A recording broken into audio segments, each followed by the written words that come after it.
Guys, কেমন আছো সবাই? আশা করছি সবাই ভালো আছো। Radhe Radhe guys, welcome and welcome back to my another blog. তো আজকে আমি চলে এসেছি মাঠে। কেন চলে এসেছি?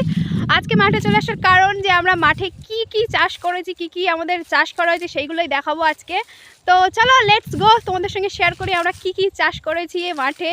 এর আগে অনেক ভিডিওতে অবশ্য শেয়ার করেছি কি কি শাকসবজি চাষ করা হয়েছে। আজকে মাঠে কি কি চাষ করা হয়েছে ওইগুলোই দেখাবো। চলো দেখাচ্ছি আজকে। ওই যে দূরে ওইটা চাষ করা হয়েছে সর্ষে ক্ষেত, পাশে আর একটা সর্ষে ক্ষেত, এই যে একটা সর্ষে ক্ষেত। Just look at this guys. আর এটা চাষ করা হয়েছে ধান ক্ষেত। আমি দূর থেকে দেখাচ্ছি, কাছে গিয়েও দেখাবো অবশ্যই ভিডিও করে। আর এটা চাষ করা হয়েছে মানে লাল শাক, আর ওইটার সামনে চাষ করা হয়েছে মানে পালং শাক। আর এই যে সামনেটা এটা কিন্তু পেঁয়াজ গাছ। আর ওই যে দুটো হচ্ছে সর্ষে ক্ষেত, আর এই যে এখানে চাষ করা হয়েছে ধনিয়া পাতা। পালং শাকের পাশেই কিন্তু ধনিয়া পাতা চাষ করা হয়েছে, প্লাস ওইটা হচ্ছে লাল শাক।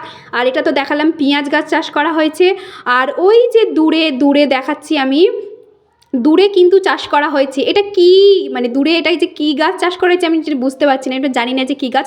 গাইস কমেন্টে জানাও, যদি জেনে থাকো তো জানাও অবশ্যই যেটা কী গাছ, এটা আমি বুঝতে পারছি না। প্লাস আমি নিয়ে এসেছি ধান গাছের কাছে, তোমাদেরকে কাছ থেকে দেখাচ্ছি। আর কি সুন্দর দেখতে লাগছে দেখো, এখন সকালবেলা হালকা হালকা রৌদ্র লাগছে, আর ধান গাছগুলো জাস্ট অসম দেখতে লাগছে। আর তারপরে কিন্তু আমি চলে এসেছি আমাদের সর্ষে ক্ষেতে। সর্ষে ক্ষেতটা জাস্ট দেখো, মানে এবার তো মানে ফুলগুলো শুকিয়ে গেছে, মানে ফুলগুলো প্রায় শুকিয়ে গেছে, এবার সর্ষে হচ্ছে নতুন। আর এই সর্ষে থেকে তৈরি হবে সর্ষের তেল, খাঁটি সর্ষের তেল গাইস।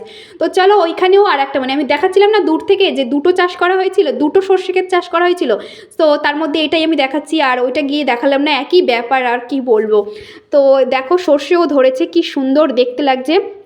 আর এই মিনি বিড়ালটাকে দেখো, আমাদের আজকে পুকুর ছাঁচা হচ্ছে সকালবেলা, ঘুম থেকে উঠেই দেখি পুকুর ছাঁচা হচ্ছে। আর এই যে মিনি বিড়ালটা দেখো কি সুন্দর। আর এই যে দেখো পুকুর ছাঁচা হচ্ছে, আর পুকুর ছাঁচাতে মানে অনেক মাছ হয়েছে। তাই আমার বাবা কিছু মাছ মানে আমার বাবা বলেছে যে কিছু মাছ যেটা মানে কিছু মাছ পুকুরে ছেড়ে দিয়ে আসতে, তো সেই পুকুরেই আমি ছেড়ে দিয়ে আসতে গেছিলাম। পুকুরে মাছগুলো ছেড়ে দিতে গিয়েছিলাম যেগুলো বেঁচে ছিল।